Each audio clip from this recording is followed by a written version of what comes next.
In northeast India, a little toy train climbs the foothills of the Himalaya, the tallest mountains in the world.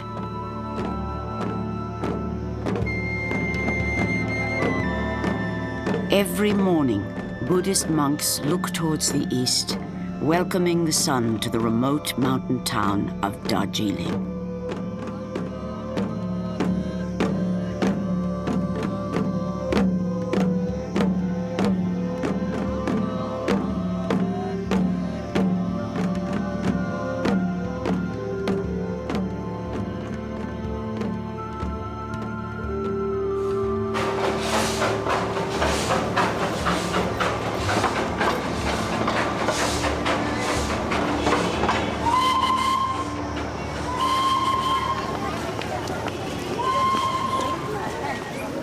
Darjeeling has always been a frontier town, where an oriental look enters the faces of India. But it also tells of another heritage. The British loved the climate so much, they made it a hill station to escape the heat of the plains below. And the sounds of the train they brought echo up from the valleys.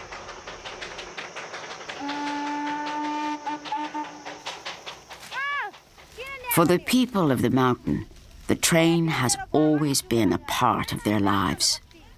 In the days of the British Raj, it carried the famous Darjeeling tea down from the plantations. 18 little locomotives run back and forth on the Darjeeling Himalayan line. The youngest is 70 years old, and the oldest is 105.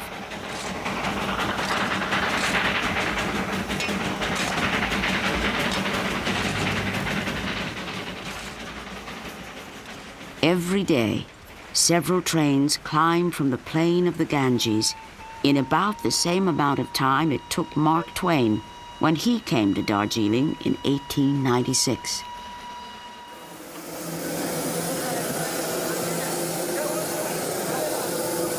The beginning of every trip is a ritual for the 6-man crew. Each engine is an antique heirloom that's been entrusted to their care, and they look after them like living, breathing creatures, feeding and watering them.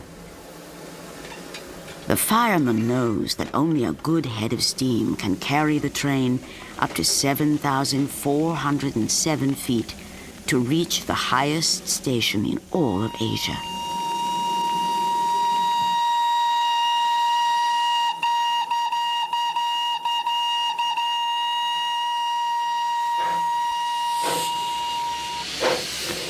With 2 men riding on front, ready to throw sand on the rails for traction, and a coal breaker riding on top, the train finally sets out. Each engine has its own distinct personality, and no one understands his better than the driver, Mr. Gurung.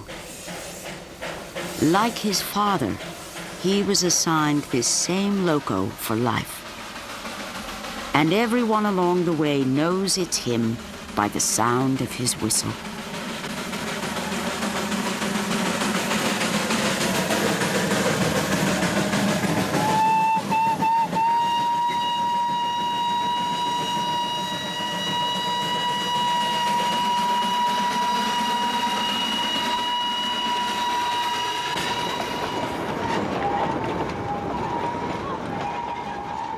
For Shurab Tendif, one of many who have fought for its preservation, it's a reminder that some things do stay the same, and not to have it would be a great loss. When I was young, people really didn't travel that very much. The airplane hadn't arrived, and the train was an important image for all of us, an escape to the outer world, a chance to see something over the mountains. You had this train which represented to us an opportunity for adventure. We used to jump on and off the train. Tickets weren't that important. There was a chugging, the sound of the movement of the train, the energy of this train. It was like a little Tibetan Terrier.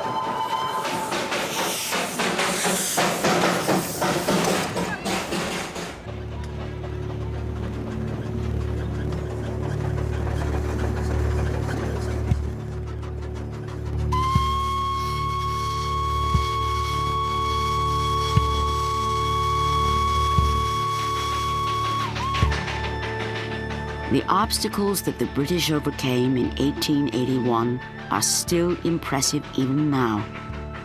On the foothills of the Himalaya, they had little room to maneuver, and only by ingenious loops and switchbacks and the narrowest of tracks could the little toy train reach the top.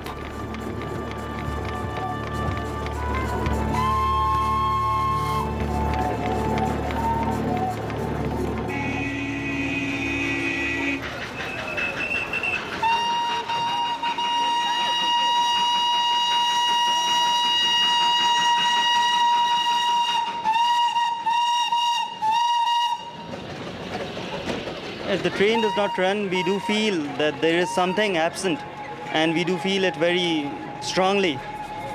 But as long as it is there, yes, it's a part of life. And every day, if we don't see it, we see that something definitely is missing.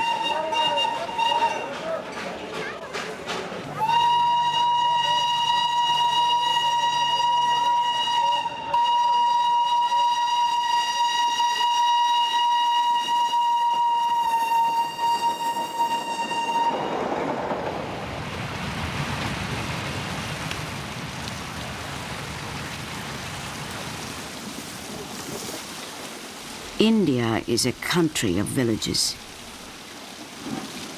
More than 70% of its people live out their lives in a day-to-day existence where there is no hurry. And only the changing seasons mark the passage of time.